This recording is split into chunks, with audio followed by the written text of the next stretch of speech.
January 27, 1992, nang isilang si Brittany Cummings Pilkington. 9 na taon lamang siya nang maghiwalay ang kanyang mga magulang at siya ay nasa poder ng kanyang ina na si Lori. Hindi nagtagal, muling nagkanobyo ang kanyang ina na ang pangalan ay Joseph Pilkington. Noong una, dumadalaw-dalaw lang ang lalaki sa kanila para magkasama sila ni Lori at kung minsan ay doon ito tumutulog. Dahil nagtatrabaho si Lori at siya naman ay pumapasok, kung minsan nauutusan nito si Joseph na sunduin siya o kaya naman ay ihatid sa school. Meron kasi itong sasakyan. Sa ganun nagsimula ang lahat. Padalaw-dalaw, minsan doon natutulog hanggang sa doon na tumira si Joseph sa bahay nila. Nang mga panahong iyon, nagsisimula na ring magdalaga si Brittany. Kapag wala si Lori, solo ng dalawa ang bahay. Napapansin na noon pa man ni Lori na may kakaiba sa ikinikilos ng anak at kinakasama, pero binaliwala lang niya ito. Hanggang sa bigla na lang lumubo ang tiyan ni Brittany sa edad na 17. Dahil mahal ni Lori ang anak, nagparaya ito. Tutal, hindi naman sila ikinasal ni Joseph. Pinayuhan niya ang dalawa na magpakasal para sa kanyang magiging apo. Isinilang ni Brittany ang kanilang panganay at pinangalanan itong Gavin. Makaraan ng ilang taon, saka nagpakasal ang dalawa. Umalis na rin sila sa dating bahay kasama si Lori at nanirahan ang mag-anak sa Bellefontaine, Ohio. Taong 2011 nang muling magbuntis si Brittany sa isang sanggol na babae na pinangalanan nilang Hailey. Nang 2 years old na si Hailey, muli itong nasundan, isang sanggol na lalaki na pinangalanan nilang Neil. Mahal na mahal ni Joseph ang kanyang mga anak. Lagi siyang sabik na umuwi mula sa trabaho para laruin ang mga ito. Ang atensyon niya ay lagi lang nakapokus sa mga bata at hindi na masyado napapansin ang asawang si Brittany. Halos 20 taon ang agwat ng edad ni Joseph sa kanyang misis at tila ba hindi na niya napupunuan ang mga pangangailangan nito nang dahil sa kanyang mga anak. Hanggang isang araw, may napansin si Joseph kay Neil habang natutulog ang sanggol sa kanyang crib. Kararating lang niya mula sa trabaho. Nilapitan niya ito at hinipo, pero malamig na ito at wala ng buhay. Ayon sa medical examiner na nag-examine ng labi, hindi nila matukoy kung ano ang dahilan ng pagkasawi ng bata. Unexplained ang isinulat nito na cause of death sa certificate ng sanggol. Nagpatuloy ang kanilang buhay at inisip na lang ni Joseph na nangyayari talaga ang ganon kung minsan sa mga bata. Kaya lang, nakakaisang taon pa lang ang pangyayari ay ang kanyang panganay na si Gavin naman ang natagpuan niyang matigas na sa kama. Hindi na nag-aksaya ng panahon si Joseph. Agad na dinala niya sa ospital ang natitirang anak na si Hailey para ipasuri sa mga doktor sa takot na ganon din ang sapitin nito. Ang hinala niya, baka may genetic problems ang kanyang mga anak.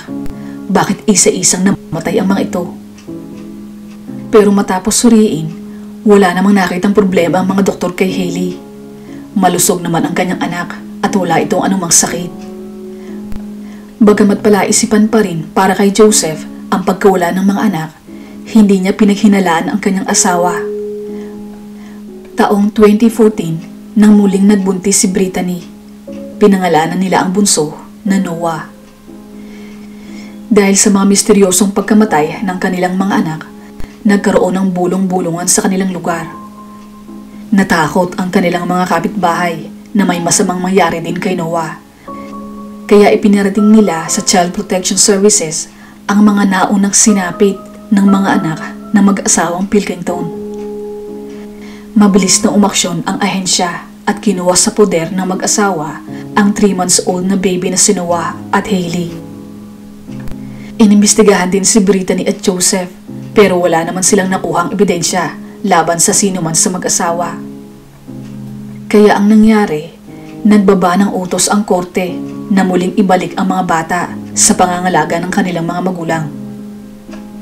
Ang masaklap, wala pang isang linggo matapos ibalik si Noah at Hailey, isa na namang tawag mula sa bahay ng mga Pilkington ang natanggap ng 911. Alas 3 ng madaling araw noon, August 2015. Si Brittany ang nasa linya. Ayon dito, nagising na lang siya na hindi na humihinga ang bunsong si Noah. Sinubukan ng mga paramedics na isalba ang buhay ng sanggol pero hindi na ito nagre-response. Pumanaw din ang bata nang makarating sa ospital. Ang parehong medical examiner na humawak sa naunang pumanaw ng mga kapatid ang siya ding humawak sa labi ni Noah. Naisip nito, aba, 3 insidente na ito ng pagkamatay ng bata sa iisang pamilya. May kutob siya na may foul play sa pagkasawi ng bata. Agad siyang tumawag sa mga pulis at sinabi ang kanyang hinala. Dahil dito, mas pinaigting ng mga otoridad ang kanilang investigasyon. Naging cooperative naman ang mag-asawang Brittany at Joseph. Pero mas tumutok sila sa ina ng mga bata dahil sa tuwing may masasawi, si Brittany lagi ang kasama ng mga ito. Una nila itong tinanong kung may kinalaman siya sa nangyari kay Noah. Noong una ay itinatanggi nito pero habang lumalaon ang interogasyon, nagsabi na din ito ng totoo. Inamin niya na iniligpit niya si baby Noah. Siya din ang may kagagawa ng pagkasawi ni Neil noong 2014 at ng kanyang panganay na si Gavin noong 2015. Sinabi nitong ginamit niya ang kanilang mga kumot para isakatuparan ang krimen. Sa patuloy na paglalahad ni Brittany, sinabi niya na selos ang dahilan kung bakit niya nagawa ang lahat. Wala nang panahon sa kanya si Joseph. Puro na lang mga anak niyang lalaki ang iniintindi nito. Pati ang mga bata, lahat sila ay puro makaama. Kahit kailan, wala siyang swerte sa mga lalaki, ayon pa dito. Hindi siya naging close sa kanyang tunay na ama. At si Joseph, bata pa lang siya, ay ginagalaw na rin siya nito kapag wala ang kanyang ina. Nagsimula silang magsama sa kabila ng kanyang murang edad. Pero ganun pa man, wala siyang boses sa bahay nila. Si Joseph lang ang nasusunod. Hindi siya lumalabas ng bahay at walang nararating. Ayon pa dito, pinlano niya talagang isa-isang iligpit ang mga anak na lalaki dahil natatakot siya na magmana ang mga ito sa kanilang ama at mga abuso din ng mga babae tulad ng ginawa ni Joseph sa kanya. Sinabi din ni Brittany na sila lang ni Hailey, ang kanyang 3 years old na nag-iisang anak na babae, ang magkakampi sa bahay nila at ito ang kanyang itinuturing na best friend. Sa buong oras na ini-interview nila si Brittany, hindi nila ito nakitaan ng emosyon. Parang hindi ito namatayan. Pati yung recorded na tawag niya sa 911 noong alas 3 na madaling araw ay napaka-flat. Kung susumahin, halos taon-taon silang nawawalan ng anak. Pero sa tuwing tatanungin, ay parang di naman ito apektado. Kung anong tanong, siyang sagot, walang kalungkutan na mababanaag sa kanya at hindi din umiiyak. Ang kanyang piyansa ay itinaas sa halagang $1 milyong. Sinasabing habang nakapiit, dumana si Brittany ng matinding depresyon at isinailalim sa matinding pagmamatsyag para hindi nito masaktan ang sarili at kitilin ang sariling buhay. Ayon sa 2 psychologist na sumuri sa kanya, may nakita silang abnormalidad sa kanang bahagi ng kanyang utak. Hindi ito masyadong pansin, pero sa tingin nila, nakuha niya ito mula sa mga pananakit nung ito'y maliit pa, na maaaring dahilan kung bakit hindi siya makitaan ng emosyon. Mababa din ang kanyang IQ na nasa 78 lamang. Pero ayon sa judge na humawak ng kaso, walang ebidensya na may sira sa bait si Brittany. Pinabulaanan din nila ng pagiging mababa ang IQ nito ang dahilan kaya napilit itong umamin sa krimen. Ayon sa huwes, walang pumilit kay Brittany, kusa itong umamin sa ginawang krimen. Napatunayang guilty si Brittany Pilkington at nahatulan ng 37 taon sa kulungan. Ayon sa Attorney General ng Ohio, hindi karapat-dapat si Brittany na tawaging ina.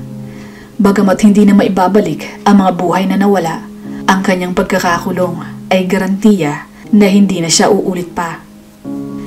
Samantala, dahil nabulgar ang ginawa ni Joseph kay Brittany nung ito ay bata, naparusahan naman siya.